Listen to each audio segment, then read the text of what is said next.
Pengaruh Khamar dan judi bagi kesehatan dan sosial masyarakat. Khamar dan judi sangat disukai setan. Manusia yang terjerumus akan berselisih, bertengkar, bahkan saling menumpahkan darah. Mereka pun akan lalai dari mengingat Allah Subhanahu wa Ta'ala, termasuk sholat 5 waktu. Akalnya hilang, budi pekertinya hancur. Akhirnya, dia terlena dengan dosa. Oleh karena itu, Allah Subhanahu wa Ta'ala mengingatkan orang-orang beriman untuk segera berhenti dari kedua hal buruk tersebut. Keduanya dapat menghilangkan ketakwaan, sebagaimana yang disampaikan dalam Taisir Al-Karim Ar-Rahman karya Abdurrahman As-Sadi. Quran Surat Al-Baqarah ayat ke-219. Assalamualaikum. Allahumma sholli ala Sayyidina Muhammad. Mari memulai melanjutkan pembahasan Quran Surat kedua, His 14. Ayat ke-219 hingga ayat ke-232. Aku berlindung kepada Allah dari godaan syaitan yang terkutuk. Ayat ke-219. Mereka bertanya kepadamu tentang khamar dan judi.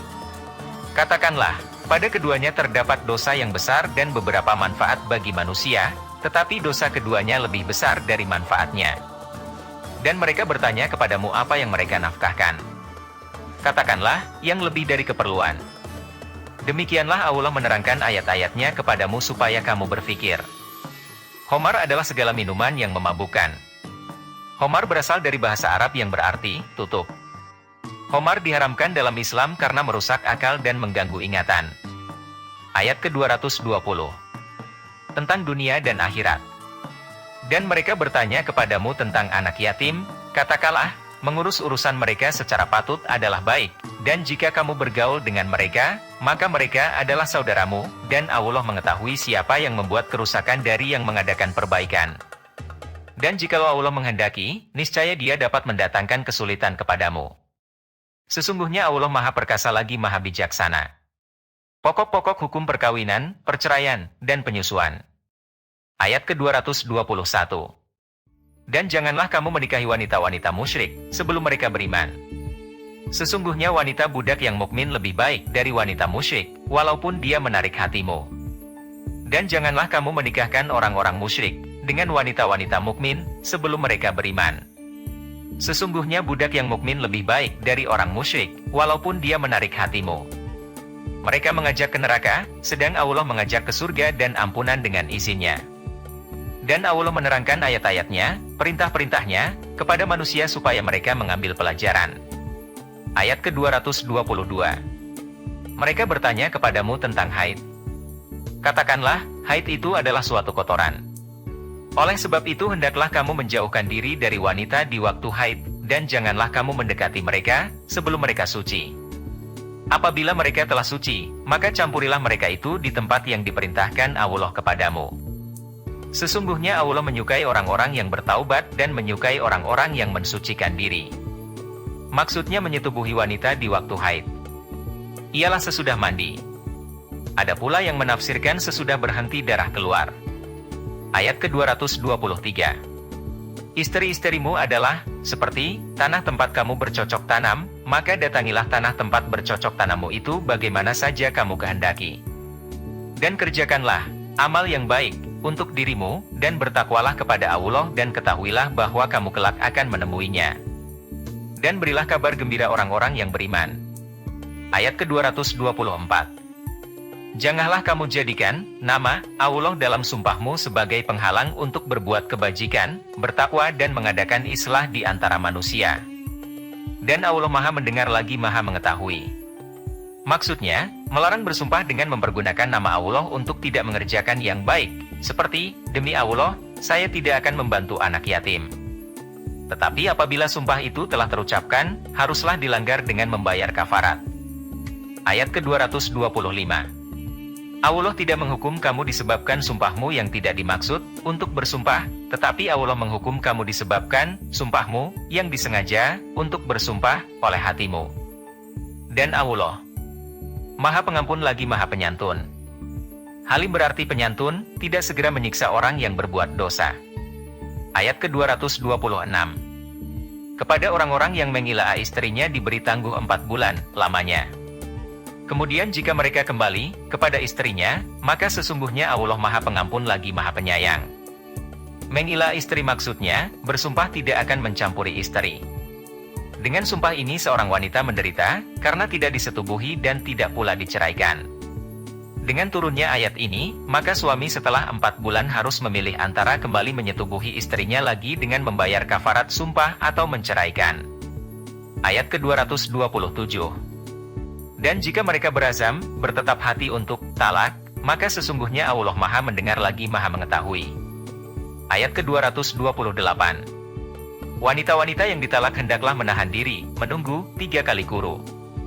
Tidak boleh mereka menyembunyikan apa yang diciptakan Allah dalam rahimnya, jika mereka beriman kepada Allah dan hari akhirat. Dan suami-suaminya berhak merujukinya dalam masa menanti itu, jika mereka, para suami, menghendaki islah. Dan para wanita mempunyai hak yang seimbang dengan kewajibannya menurut cara yang ma'ruf. Akan tetapi para suami, mempunyai satu tingkatan kelebihan daripada istrinya. Dan Allah Maha Perkasa lagi Maha Bijaksana. Kuru dapat diartikan suci atau haid. Hal ini disebabkan karena suami bertanggung jawab terhadap keselamatan dan kesejahteraan rumah tangga. Lihat surat An-Nisa ayat 34.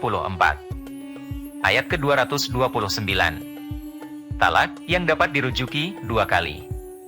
Setelah itu boleh rujuk lagi dengan cara yang ma'ruf atau menceraikan dengan cara yang baik. Tidak halal bagi kamu mengambil kembali sesuatu dari yang telah kamu berikan kepada mereka, kecuali kalau keduanya khawatir tidak akan dapat menjalankan hukum-hukum Allah. Jika kamu khawatir bahwa keduanya, suami istri, tidak dapat menjalankan hukum-hukum Allah, maka tidak ada dosa atas keduanya tentang bayaran yang diberikan oleh istri untuk menebus dirinya. Itulah hukum-hukum Allah, maka janganlah kamu melanggarnya. Barang siapa yang melanggar hukum-hukum Allah mereka itulah orang-orang yang zolim. Ayat inilah yang menjadi dasar hukum hulu dan penerimaan iwad. Hulu yaitu permintaan cerai kepada suami dengan pembayaran yang disebut iwad. Ayat ke-230. Kemudian jika si suami mentalaknya, sesudah talak yang kedua, maka perempuan itu tidak lagi halal baginya hingga dia kawin dengan suami yang lain. Kemudian jika suami yang lain itu menceraikannya, maka tidak ada dosa bagi keduanya, bekas suami pertama dan istri, untuk kawin kembali jika keduanya berpendapat akan dapat menjalankan hukum-hukum Allah. Itulah hukum-hukum Allah, diterangkannya kepada kaum yang mau mengetahui. Ayat ke-231. Apabila kamu mentalak istri-istrimu, lalu mereka mendekati akhir iddahnya, maka rujukilah mereka dengan cara yang ma'ruf, atau ceraikanlah mereka dengan cara yang ma'ruf pula. Janganlah kamu rujuki mereka untuk memberi kemudorotan, karena dengan demikian kamu menganiaya mereka. Barang siapa berbuat demikian, maka sungguh ia telah berbuat zolim terhadap dirinya sendiri. Janganlah kamu jadikan hukum-hukum Allah permainan, dan ingatlah nikmat Allah padamu, dan apa yang telah diturunkan Allah kepadamu yaitu Alkitab dan Al-Hikmah, As-Sunnah. Allah memberi pengajaran kepadamu dengan apa yang diturunkannya itu. Dan bertakwalah kepada Allah serta ketahuilah bahwasanya Allah Maha mengetahui segala sesuatu. Umpamanya, memaksa mereka minta cerai dengan cara hulu atau membiarkan mereka hidup terkatung-katung. Ayat ke-232. Apabila kamu mentalak istri-istrimu, lalu habis masa iddahnya, maka janganlah kamu, para wali, menghalangi mereka kawin lagi dengan bakal suaminya, apabila telah terdapat kerelaan di antara mereka dengan cara yang ma'ruf. Itulah yang dinasihatkan kepada orang-orang yang beriman di antara kamu kepada Allah dan hari kemudian. Itu lebih baik bagimu dan lebih suci. Allah mengetahui, sedang kamu tidak mengetahui. Maksud kawin lagi dengan bakal suaminya adalah kawin lagi dengan bekas suami atau dengan laki-laki yang lain. Shadaqallahul Azim.